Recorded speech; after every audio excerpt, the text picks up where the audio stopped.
General Sharif, you've been in the front line of countering terrorism. Do you think these advantages that we've heard that terrorists have, the ability to act quickly and to use these new methods of communication, give them an advantage? It gives them a huge advantage, and I must agree with my panelists. It's not only a cancer, it's the most deadly cancer. And I personally feel these terrorists have the ability to mutate, to morph, and they can do that very quickly. And obviously, this platform of digital age that is available, whether it is social media or any other platform which is available, they use it very, very effectively. And recruitment is one thing which is done on that. And I think the financiers, the bettors, the facilitators, the sleeper cells, and the sympathizers, all of them are involved in this. And I totally agree with His Highness. You know, there's a requirement to for the free world to gel together and to react in such a fast pace. I would like to say that we need to go on a search to get rid of this menace. And they plan their attacks very well. They want glorification. If you see the timings, if you see the choice of the targets, there's a method to this madness. It's not that somebody from the cave is just planning it. It's much more to it. And they've been very, very successful in it. And I think we have been late in time. But if I just say a few words about my country, Pakistan, and the region, we were having around 150 odd incidents a month. And from that, we came down to a single figure in 2016. And now, with the help of God Almighty, we have one odd incident in 1 or 2 months. So from bit to bit, you know, or you can say from hours to days to weeks and to months. And there we are in months. And I'm sure we'll have that first 1 year. But as you said, it's a very, very deadly thing.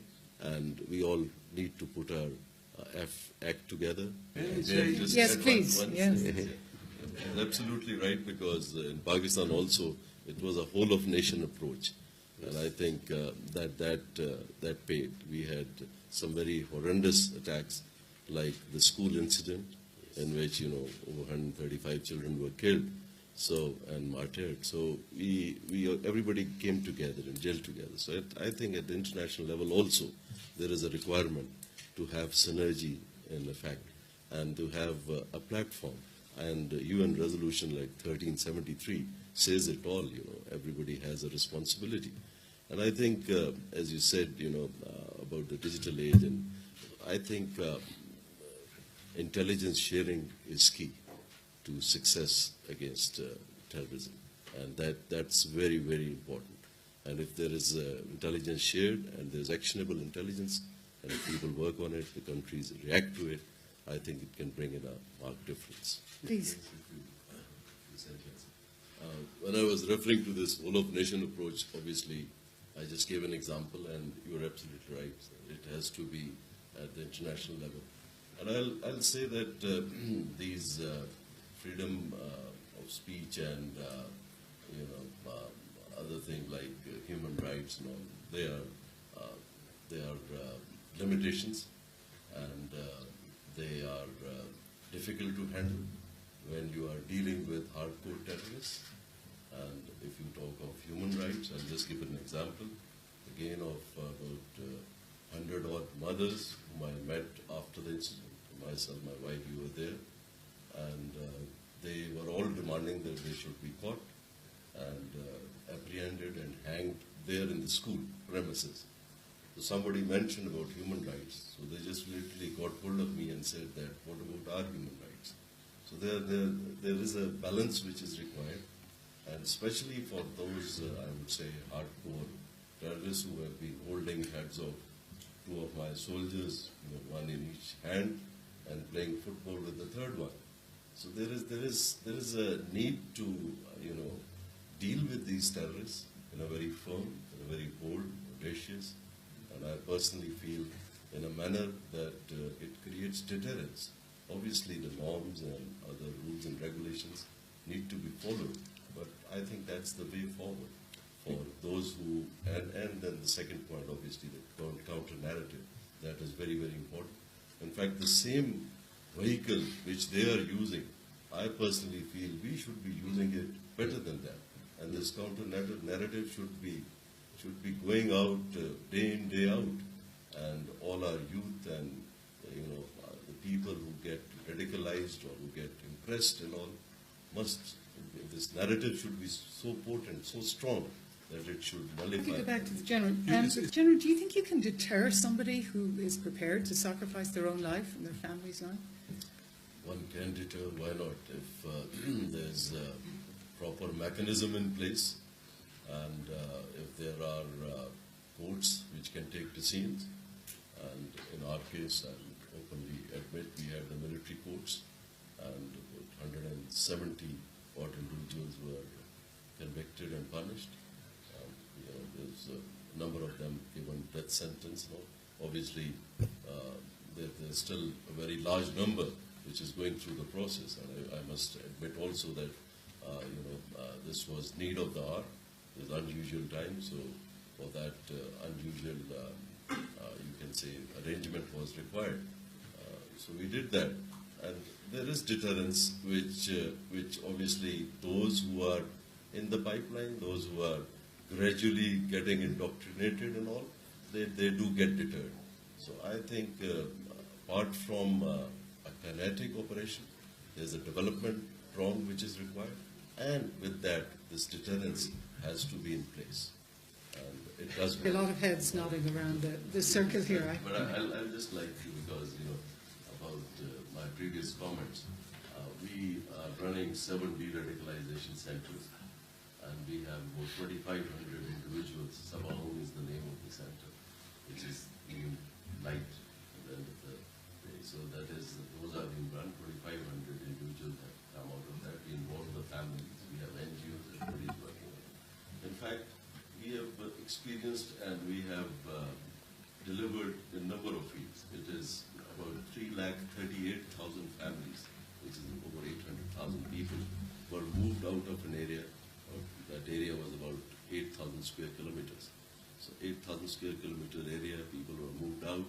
Then we carried out the operation, and I'm very happy to state that around 90% have gone back, to those areas.